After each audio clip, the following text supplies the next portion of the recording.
सभी साथियों को नमस्कार। मैं प्रकाश जांगिड़ आज की वीडियो में आपका हार्दिक स्वागत करता हूं। साथियों, आज की वीडियो में हम कक्षा 6 की पाठ्य पुस्तक वसंत भाग 1 में संकलित जयंत विष्णु नार्लिकर द्वारा लिखित पाठ पार नज़र की इसका अध्ययन करेंगे। आइए शुरू करते हैं। सबसे पहले हम पाठ के बारे में जान लेते हैं। पार नज़र की कहानी के लेखक हैं जयंत विष्णु नार्लिकर। आप इनका नाम याद रखें, कई बार परीक्षा में पूछ लिया जाता है। इस कहानी में मंगल ग्रह के रहस्यमय जीवन को प्रस्तुत किया गया है। इसके साथ ही यह भी बताया गया है कि यदि किसी कारणवश प्राकृतिक संस्थानों में कोई कमी होने लगे तो मनुष्य अपनी बौद्धिक शक्ति से उसका कोई ना कोई विकल्प ढूंढ लेता है। ठीक है, तो मंगल ग्रह के बारे में, वहाँ के रहस्यमय जीवन के बारे में, और यह भी बताया है कि जो प्राकृतिक संस्थानों में अगर कुछ कमी हो जाती हैं तो मनुष्य अपनी बौद्धिक शक्ति के माध्यम से उसका कोई विकल्प जरूर ढूंढ लेता है। ये सारी जानकारी हमें इस पाठ के माध्यम से मिलेगी। आइए पाठ शुरू करते हैं। पार नज़र के। पार नज़र के पाठ कुछ इस प्रकार शुरू होता है। वह एक सुरंगनुमा रास्ता था। आम आदमी के लिए इस रास्ते से होते हुए जाने की मनाही थी। मनाही अर्थात निषेध, यानी मना किया गया था।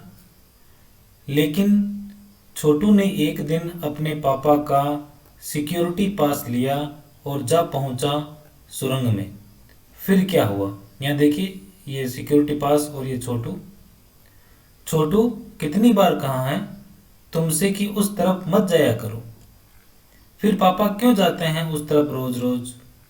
पापा को काम पर जाना होता है। रोजाना यही वार्तालाप, वार्तालाप अर्थात बातचीत, दो व्यक्तियों के बीच में बातचीत, तो रोजाना यही वार्तालाप हुआ करता छोटू की माँ और छोटू के बीच में। उस तरफ एक सुरंगनुमा रास्ता था। सुरंगनुमा यानी जो सुरंग बनी हुई होती हैं उस प्रकार आकार का। और छोटू के पापा इसी सुरंग से होते हुए काम पर जाया करते थे। आम आदमी के लिए इस रास्ते से जाने की मनाही थी।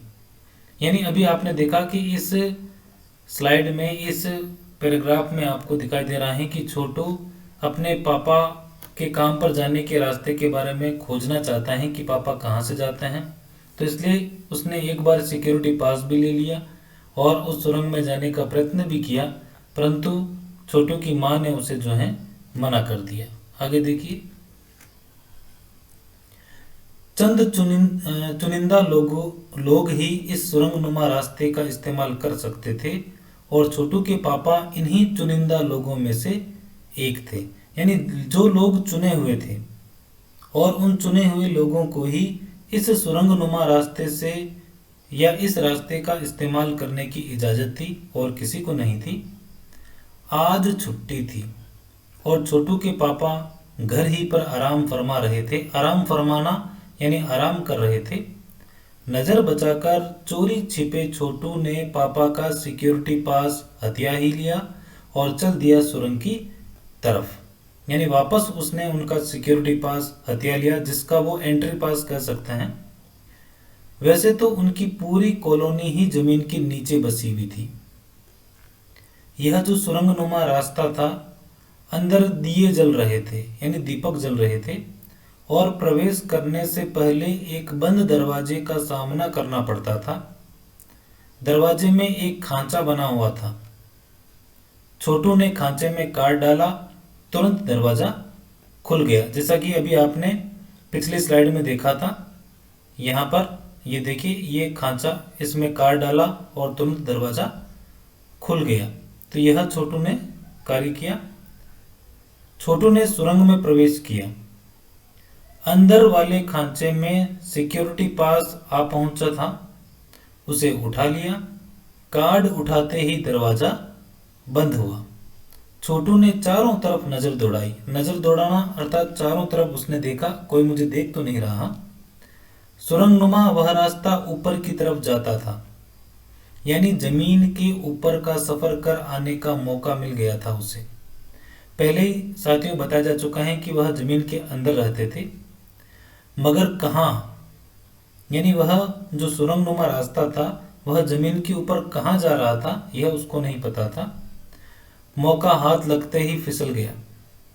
हाथ लगते ही फिसलना अर्थात अवसर न मिल पाना, अवसर गंवा बैठना। सुरंग में जगह जगह लगाए निरीक्षक यंत्रों की जानकारी छोटू को नहीं थी, यानी कह सकते हैं कि ऐसे जांच पड़ताल वाले उपकरण वहां पर लगाए गए थे जिनकी जानकारी छोटू को नहीं थी। मगर छोटू के प्रवेश करते ही पहले निरीक्षक यंत्र में संदेहास्पद स्थिति, यानी संदेह की स्थिति होने पर दर्शाने वाली हरकत हुई। और इतने छोटे कद का व्यक्ति सुरंग में कैसे आया? दूसरे निरीक्षक यंत्र ने तुरंत छोटू की तस्वीर खींच ली। किसी एक नियंत्रण केंद्र में इस तस्वीर की जांच की गई और खतरे की सूचना दी गई।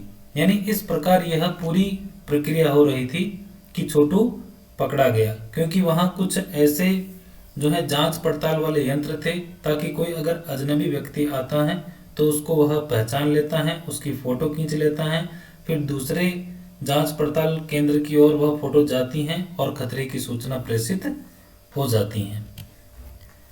इन सारी गतिविधियों से अनजान छोटू आगे बढ़ रहा था।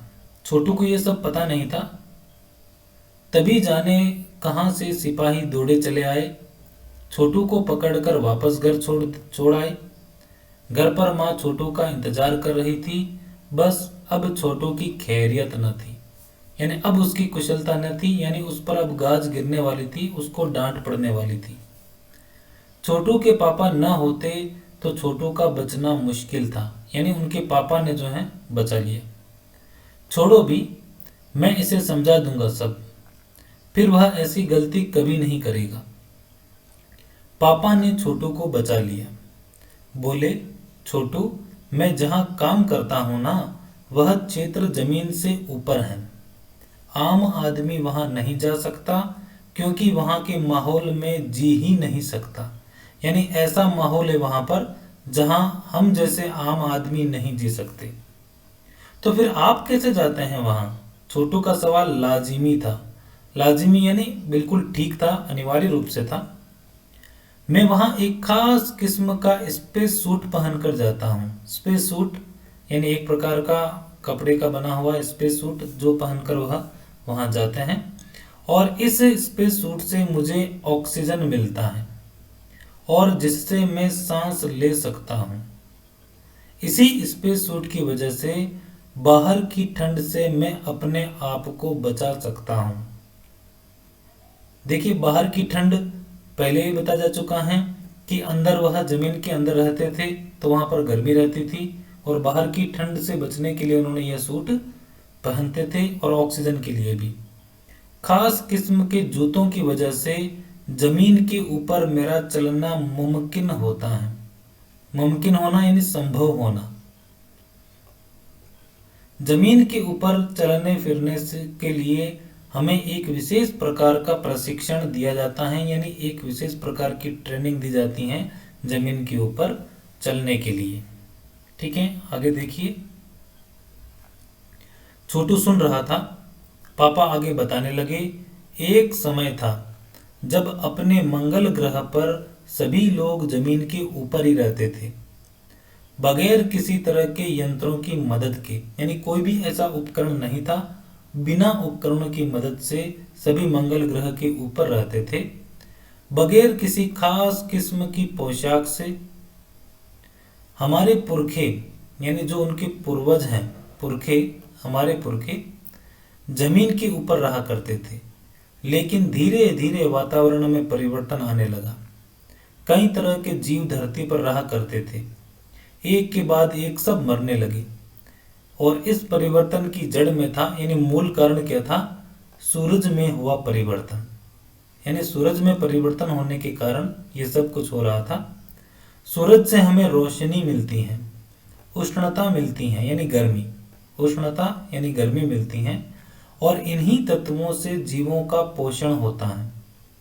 सूरज में परिवर्तन होते ही यहाँ का प्राकृतिक संतुलन बिगड़ गया। प्रकृति के बदले हुए रूप का सामना करने में यहाँ के पशु पक्षी, पेड़ पौधे, अन्य जीव अक्षम साबित हुए।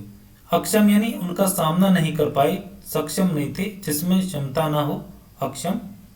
केवल हमारे पूर्वजों ने इस स्थिति का सामना किया।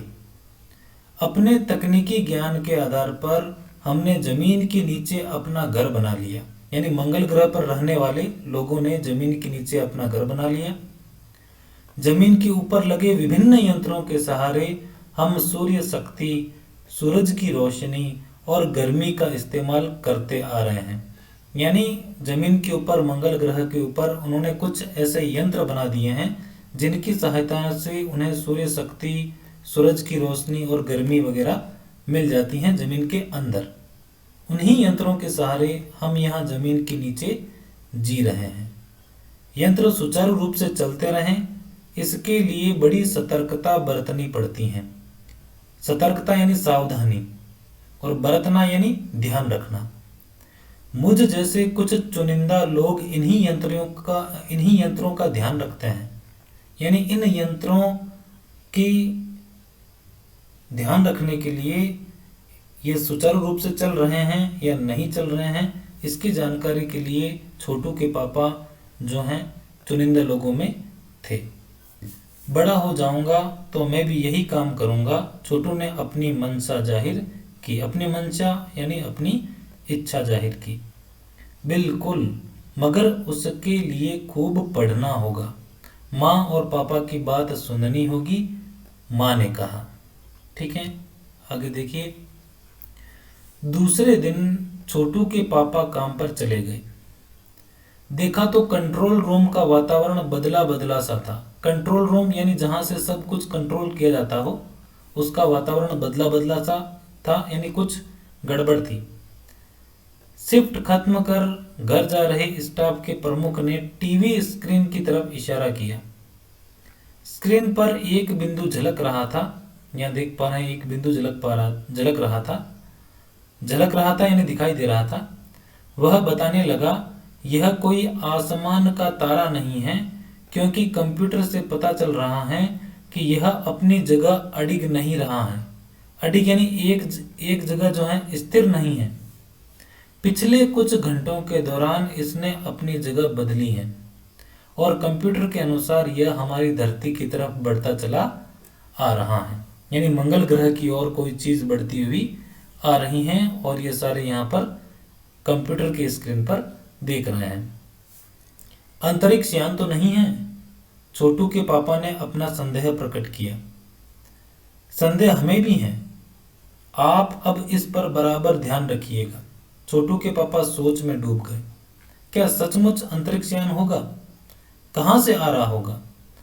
सौर मंडल में हमारी धरती के अलावा और कौन से ग्रह पर जीवों का अस्तित्व होगा? कैसे? यानी ये सब कुछ सोच रहे हैं, क्योंकि ये मंगल ग्रह पर रह रहे हैं और मंगल ग्रह की खोज के लिए आपको पता ही है, पृथ्वी से अनेक सारे यान जो हैं जाते हैं, शायद उनमें से कोई यान रहा होगा। वह सोचते हैं कि हो सकता है, और अगर होगा भी तो क्या इतनी प्रगति कर चुका होगा कि अंतरिक्ष यान छोड़ सके। यानी अगर कोई दूसरा ग्रह है, क्योंकि मंगल ग्रह पर रहने वाले छोटू के पापा और छोटू वगैरह, उनको पता ही नहीं है कि इन्हीं के प्रकार का कोई और भी ग्रह रहा होगा जहां से अंतरिक्ष यान भेजा जा सकता हो। वैसे तो हमारे पूर्वजों ने भी अंतरिक्ष यानों और उपग्रहों का प्रयोग किया था, मगर अब हमारे लिए यह असंभव है और उसके लिए आवश्यक मात्रा में ऊर्जा तो हो। काश इस नए मेहमान को नजदीक से देखा जा सकता। नए मेहमान यानी जो यान उनकी तरफ आ रहा था, उनकी ग्रह की तरफ। हाँ, अगर वह इसी तरफ आ रहा होगा तब तो यह संभव हो सकेगा। देखें, अब अंतरिक्ष यान से एक यांत्रिक हाथ बाहर निकला। हर पल उसकी लंबाई बढ़ती ही जा रही थी। यानी कोई यांत्रिक हाथ जो है बाहर निकला है, मशीन से बना हुआ यांत्रिक हाथ। छोटू के पापा ने अवलोकन जारी रखा। अवलोकन यानी देखना जारी रखा बराबर से। कॉलोनी की प्रबंध समिति की सभा बुलाई गई। जो उनकी कॉलोनी बनी हुई थी, उनकी प्रबंध समिति की एक सभा बुलाई गई, एक मीटिंग बुलाई गई और अध्यक्ष भाषण दे रहे थे कि हाल ही में मिली जानकारी से पता चलता है कि 2 अंतरिक्ष यान हमारे मंगल ग्रह की तरफ बढ़ते चले आ रहे हैं। इनमें से एक अंतरिक्ष यान हमारे गिर्द चक्कर काट रहा है, यानी हमारे चारों ओर चक्कर काट रहा है। कंप्यूटर के अनुसार ये अंतरिक्ष यान नजदीक के ही किसी ग्रह से छोड़े गए हैं। ऐसी हालत में हमें क्या करना चाहिए, इसकी कोई सुनिश्चित योजना बनानी जरूरी है। नंबर 1, आपका क्या ख्याल है? यानी नंबर 1 व्यक्ति, उनसे पूछा गया कि आपका क्या ख्याल है, तब वह क्या जवाब देते हैं? वह कहते हैं कि कॉलोनी की सुरक्षा की पूरी जिम्मेदारी नंबर 1 पर थी। उन्होंने कुछ कागज समेटते हुए बोलना आरंभ किया। इन दोनों अंतरिक्ष यानों को जलाकर खाक कर देने की क्षमता हम रखते हैं, मगर इससे हमें कोई जानकारी हासिल नहीं हो सकती। अंतरिक्ष यान बेकार कर जमीन पर उतरने पर मजबूर कर देने वाले यंत्र हमारे पास नहीं है। हालांकि अगर ये अंतरिक्ष यान खुद ब खुद जमीन पर उतरते हैं तो उन्हें बेकार कर देने की क्षमता हम में अवश्य है। मेरी जानकारी के अनुसार इन अंतरिक्ष यानों में सिर्फ यंत्र हैं, किसी तरह के जीव इसमें सवार नहीं है, यानी केवल यंत्र लगा है, कोई जीव इनमें नहीं होगा। नंबर 1 की बात सही लगती है। नंबर 2 एक वैज्ञानिक थे। वे बोले, हालांकि यंत्रों को बेकार कर देने में भी खतरा है। इनके बेकार होते ही दूसरे ग्रह के लोग हमारे बारे में जान जाएंगे, इसलिए मेरी राय में हमें सिर्फ अवलोकन करते रहना चाहिए। यानी एक तो वहां पर मंगल ग्रह के जो निवासी हैं वह अपनी पहचान भी छुपा रहे हैं, और पहचान छुपाने के लिए उनकी और उनके ग्रह की ओर जो अंतरिक्ष यान आ रहे हैं उनको वह कुछ नहीं कर सकते, केवल अवलोकन कर सकते हैं, केवल देख सकते हैं। जहां तक हो सके हमें अपने अस्तित्व यानी अपनी मौजूदगी को छिपाए ही रखना चाहिए, क्योंकि हो सकता है जिन लोगों ने अंतरिक्ष यान भेजे हैं वे कल को इनसे भी बड़े सक्षम अंतरिक्ष यान भेजें, और हमें यहाँ का प्रबंध कुछ इस तरह रखना चाहिए जिससे इन यंत्रों को यह गलतफहमी हो कि इस जमीन पर कोई भी चीज इतनी महत्वपूर्ण नहीं है कि जिससे वह लाभ उठा सकें। अध्यक्ष महोदय से मैं यह दरख्वास्त करता हूं, यानी मैं प्रार्थना करता हूं कि इस तरह का प्रबंध हमारे यहाँ किया जाए। नंबर 3 सामाजिक व्यवस्था का काम देखते थे, यानी जो नंबर 3 थे वह सामाजिक व्यवस्था का काम देखा करते थे। अब क्या होता है देखिए, ये आप देख पा रहे होंगे एक अंतरिक्ष यान है और इसमें से ये एक बड़ा सा हाथ बाहर निकल रहा है जो कि शायद यहाँ की मिट्टी को उठाने का प्रयत्न कर रहा है मंगल ग्रह की।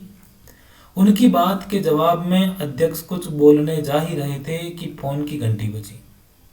अध्यक्ष ने चोंगा उठाया, चोंगा यानी जो फोन का जो हैंडल होता है वह उठाया, और 1 मिनट बाद सभा को संबोधित करते हुए उन्होंने कहा, भाइयों, अंतरिक्ष यान क्रमांक 1 हमारी जमीन पर उतर चुका है।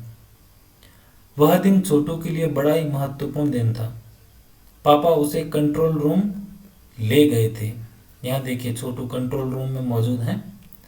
यहाँ से अंतरिक्ष यान क्रमांक 1 साफ नजर आ रहा था। ये अंतरिक्ष यान साफ नजर आ रहा है। कैसा अजीब लग रहा है यहाँ, इसके अंदर क्या होगा पापा? छोटू ने पूछा। अभी नहीं बताया जा सकता, दूर से ही उसका निरीक्षण जारी है, यानी उसकी जांच पड़ताल जारी है। जांच पड़ताल उस पर बराबर हमारा ध्यान है और उसके हर अंग पर हमारा नियंत्रण है। वक्त आने पर ही हम अगला कदम उठाएंगे, छोटू के पापा ने बताया। उन्होंने छोटू को एक कंसोल दिखाया जिस पर कई बटन थे। ये कंसोल जहां पर कंट्रोल किया जाता हो। अब अंतरिक्ष यान से एक यांत्रिक हाथ बाहर निकला। हर पल उसकी लंबाई बढ़ती ही जा रही थी और वह शायद जमीन तक पहुंचकर मिट्टी उकेर लेना चाहता था, यानी यहाँ के मिट्टी के कण वो लेना चाहता है। सब लोग स्क्रीन पर दिखाई दे रही अंतरिक्ष यान की इस हरकत को ध्यान से देख रहे थे, सिवा एक के, और उसका ध्यान कहीं और ही था। और वह कौन था? छोटू। छोटू का सारा ध्यान था कंसोल पैनल पर, जहां पर अनेक सारे बटन लगे हुए थे कंट्रोल रूम में। कंसोल का एक बटन दबाने की अपनी इच्छा को वह रोक नहीं पाया।